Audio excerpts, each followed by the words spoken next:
Itu telak banget sih. Oke. Bisa jadi tuh bro. Mungkin dia mengalami apa? Mungkin dia mengalami kepenuhan Roh Kudus seperti Nabi Yeremia. Ya makanya apakah dia melebihi Nabi Yeremia? Oke. Ya kan bro? Nah berarti kalau orang yang memiliki kepenuhan Roh Kudus seperti Yohanes Pembaptis, seperti Nabi Yeremia mungkin berhak ngomong goblok. Dan nggak mungkin. Dan nggak mungkin gitu loh. Dan nggak mungkin gitu. Jadi kembali lagi ke bahas yang tadi bro, yang pernikahan 2 kali tadi itu dikatain goblok gitu kan. Jadi yang pertama yang mau kita bahas adalah kalau lu mau bilang lu nggak setuju pernikahan, lu harusnya kembali ke Alkitab dong gitu loh. Lu harusnya kembali ke Alkitab lah. Kan firman Tuhan yang mau disampaikan. Iya nggak bro? Ya. Kan lu firman Tuhan yang mau disampaikan, lu mau tegur dia dengan firman Tuhan. Tapi masalahnya adalah lu di dunia maya, live lagi. Iya. Tapi ngatain goblok. Gue mau lihat gitu loh, gue baca Alkitab, nggak pernah tuh Tuhan Yesus bilang, "Hey goblok, sini bertobat." Degil bukannya degil. Degil beda. Degil kan emang orangnya keras, kalau dia bilang keras. Degil itu kan keras kan Tapi kasarnya. bukan goblok itu ya. Bukan goblok, kan keras. Degil itu kan keras. Oke. Terus juga ada orang yang bilang katanya kalau orang Kristen depresi itu bodoh, itu ya sama aja lah goblok gitu kan. Goblok, orang depresi goblok gitu. Semua orang bisa depresi, yang ngomong mungkin dia bisa depresi. Mungkin yang ngomong nggak pernah ngalamin Nggak depresi. ngalamin kali, atau depresi tiap hari, makanya dia ngomong. Iya, ini menarik sih bro, menarik. Dan satu sisi kalau kita ngomong soal makian ya kan, kalau kita ngomong soal makian, soal kata-kata yang menyakiti gitu ya, kayak goblok, anjing, nah itu nggak semuanya sifatnya eksplisit. Iya.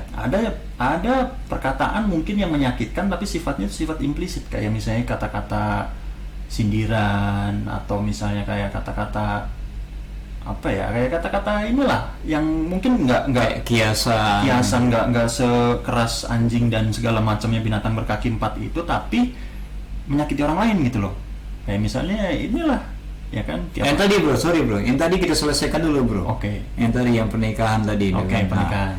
Dia bilang goblok kan. Tadi kan kita bilang orang menikah 2 kali itu nggak goblok gitu kan. Nggak, tapi dia pintar justru gitu kan. Nah, tetapi masalahnya si hamba Tuhan ini harusnya bilang loh, menurut Alkitab ini kamu jangan seperti inilah, jangan seperti ini, kamu jangan menikah 2 kali karena Alkitab bilang seperti ini itu. Yeah.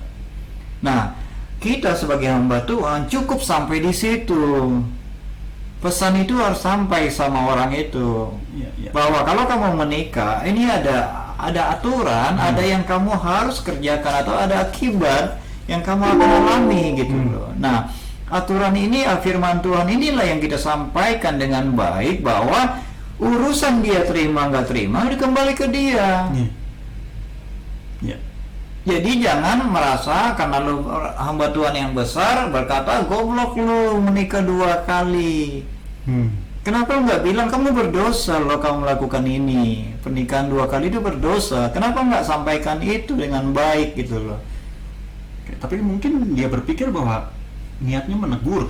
Niatnya menegur, tapi masalahnya bro, bangsa Israel itu keras kepala bro. Tapi nggak pernah dibilang goblok lu, goblok gitu kasarnya. Ini mohon maaf ya, ini kita sebagai masyarakat biasa yang kita harus terbuka gitu loh bahasanya gitu loh. Iya, bangsa Israel kan mereka zaman Musa itu mereka sampai Musa keluarin surat gitu ya. Surat menikah sampai 2 kali kan. Nah, iya kan gini, Musa aja sebagai orang yang terpilih udah karena sudah terjadi. Iya. Ya.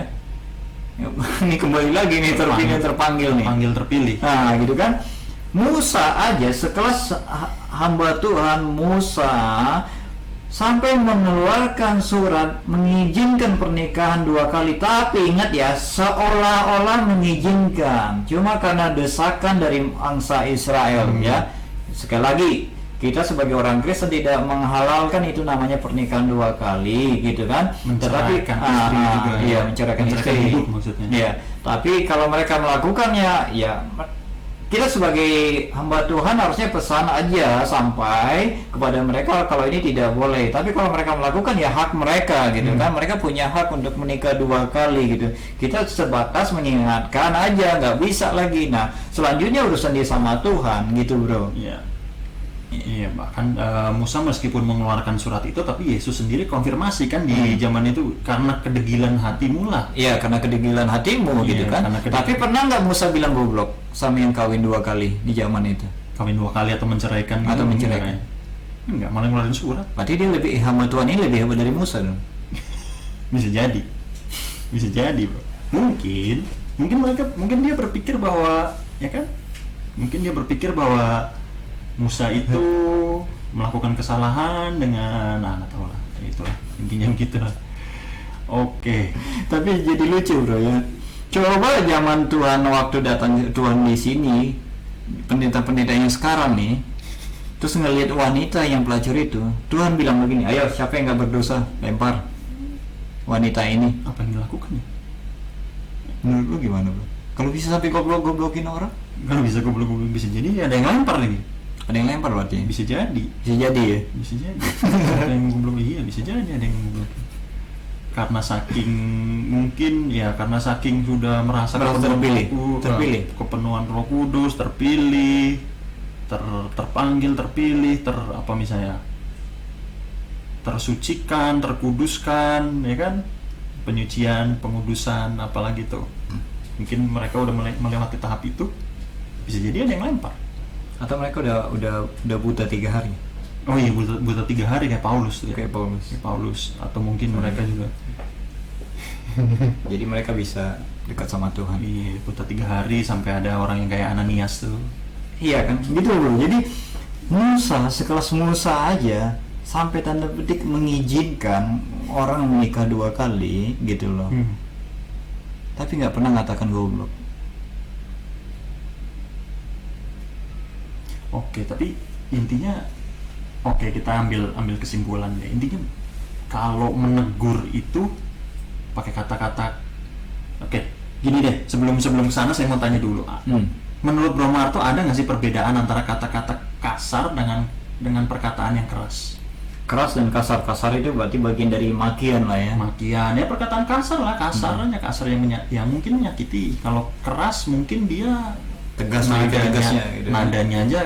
Nadanya dia tinggi, tapi mungkin nggak ada makian di situ. Nggak ada makian gitu ya. Ya sama kayak itulah anak kita misalnya. Ini harusnya istri saya yang ngomong nih sebagai psikolog ya. Tapi jadi serius banget nanti gitu. Padahal kita mau bincang santai ya. Mau bincang santai. Oke. Sebagai orang Kristen atau kita ya yang berpunya pemikiran yang masih positif lah ya, harusnya kata makian itu jangan ada dalam diri kita. Tetapi kata keras, tegas itu harus ada dalam diri kita. Gitu bro. Kenapa? Kalau tegas, pesan sampai, kita bisa melihat orang itu perubahannya. Jadi kalau misalnya seperti contoh tadi nih, karena telat bangun, kita marah, akhirnya dia jadi berdampak sama kerjaan yang lain. Jadi terbengkalai gitu kan, contohnya gitu bro. Nah, di sini kan kita bisa bilang nih, akibat kamu lalai ya, kamu telat bangun di sana jadi terbengkalai luar biasa gitu. Boleh nggak sih kamu kasih alarm 10 gitu ya? Kan marah nih. Kasih alarm 10 atau 11, banyakin aja gitu loh jam di kamarmu, biar waktu nanti kamu pagi bunyi itu kencang banget gitu loh, biar lu bisa bangun. Oh iya gitu loh. Gitu kan? Daripada gini. Itu kan pesannya sampai bro.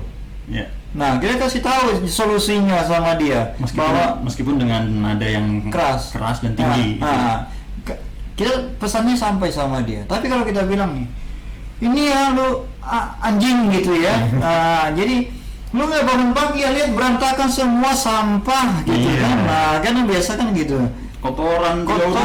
Nah gitu kan lu gitu. Nah akibatnya apa?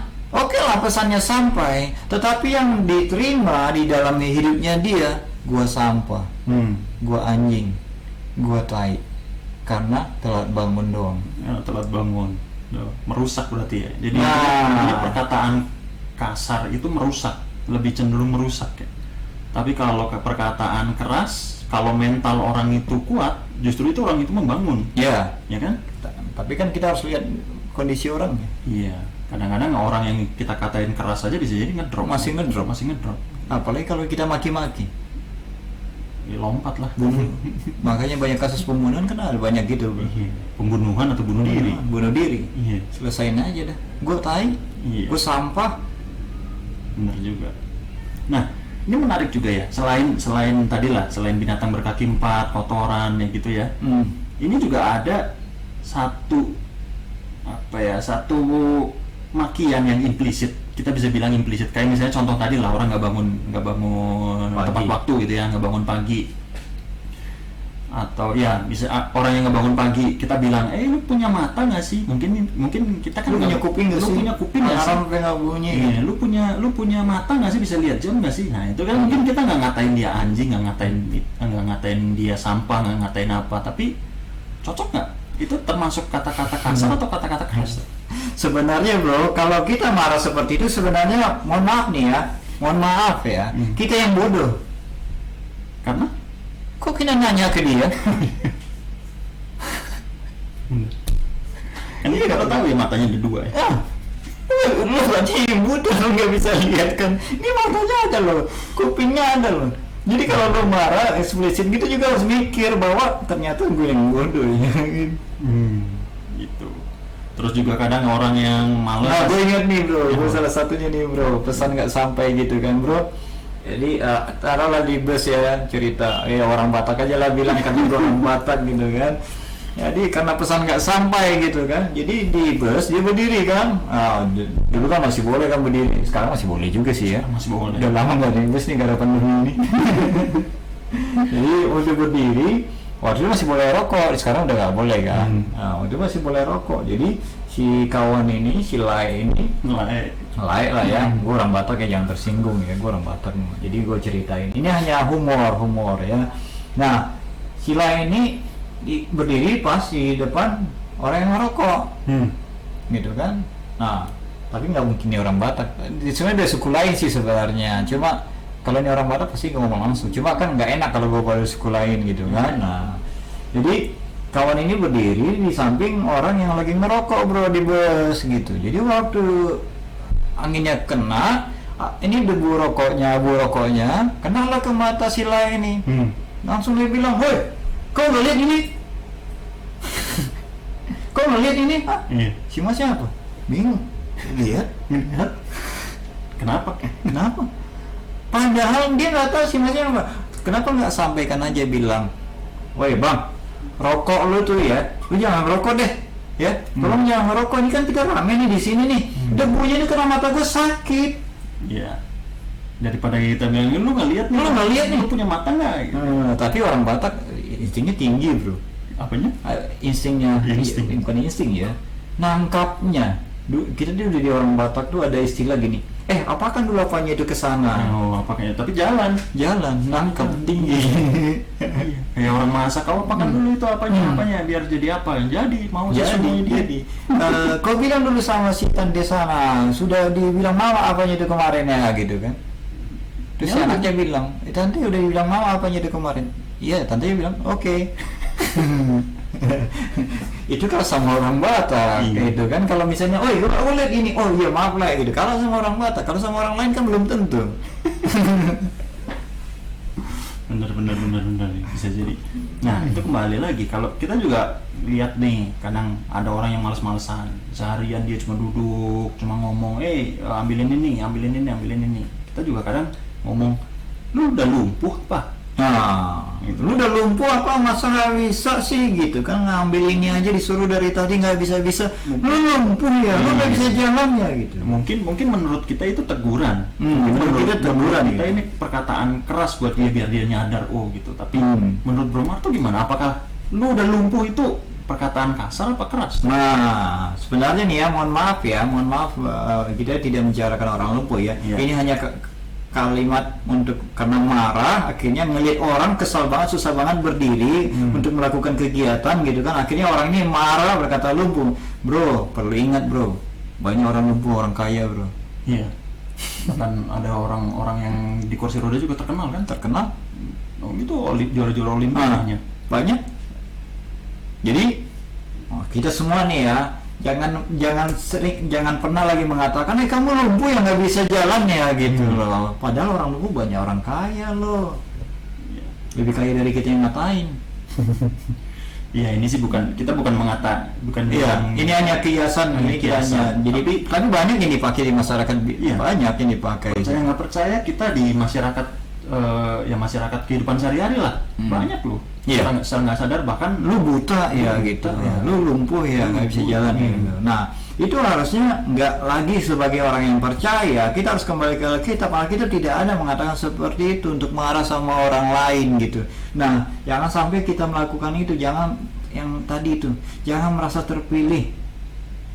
jangan merasa terpilih. Terpanggil boleh, Terpanggil boleh, terpanggil boleh. jangan merasa terpilih. Jangan merasa terpilih. Boleh nggak sih tema kita hari ini? Jangan merasa terpilih.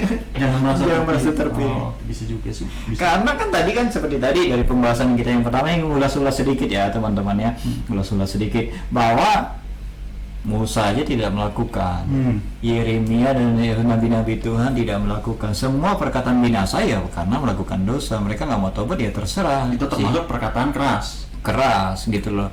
Mau urusan bangsa Israel terima atau nggak terima, dia nggak pernah marah, mau bilang goblok-goblok segala gitu. Nggak Oke ada lah, kasar. bahasa goblok itu kan baru bahasa sekarang ya, tapi mana buktinya bahasa yang kasar zaman itu?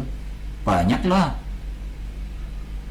Mungkin ya termasuk ular beludak, lalu kemudian apa misalnya, apa di perjanjian lama makin apa? Ya mungkin ya itulah artinya, walaupun itu ada pasti adalah zaman itu maki-makian pasti adalah, tapi intinya itulah buktinya bahwa di Alkitab kita tidak menemukan itu gitu loh. Itulah nilai plusnya gitu loh. Nah kira-kira untuk kita nih yang sering kebiasaan mengeluarkan kata-kata gitu harusnya gimana bro? Ada tips and trick nggak nih? Tadi kan kita udah bahas nih bro, biar teman-teman ingat lagi nih bapak ibu sama anaknya, tolong ya gitu ya, jangan lagi bilang, apalagi nih anak nih, kita udah punya anak ya, kita punya anak, kamu bodoh loh. Ya bodoh banget sih kamu. Bodoh banget sih, masa itu aja nggak bisa, tolol gitu kan, kita terbuka aja gitu. Jadi jangan sampai itu kita perkataan sama anak kita, semarah apapun kita, tolong jangan gunakan kalimat itu, apalagi buat anak. Masalahnya dia akan simpan bro. Waktu dia simpan, dia akan melakukan hal yang sama. Ngelihat orang, tolol gitu. Bisa jadi anak itu malah melakukan ke kita. Yang pertama, risiko yang pertama. Yang kedua, dia akan beranggapan bahwa saya ini bodoh. Terus-terusan sampai ke bawah sampai nanti tua. Karena bokap gue yang ngomong. Iya, benar juga. Jadi standar dia adalah bokapnya.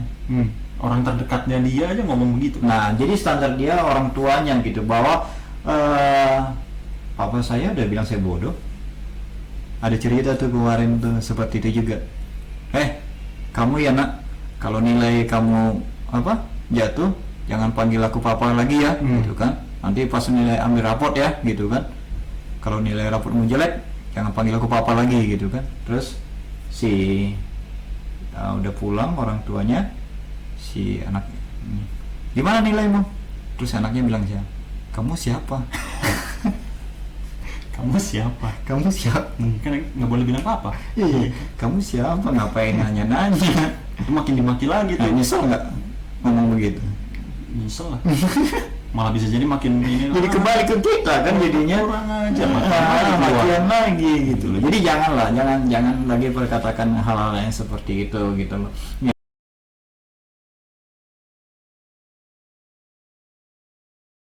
Orang yang menikah itu pintar karena bisa menikah 2 kali. Tapi minta dulu berkat sana, gimana perasaan lu bro kalau udah jadi hamba Tuhan yang ngatain goblok. Dia datang, dia bilang begini, di sini pendetanya siapa? Ini cewek muda, cantik lah, kita bilang cantik lah ya, cantik. Tiba-tiba nanyanya begitu, ini pendetanya di mana?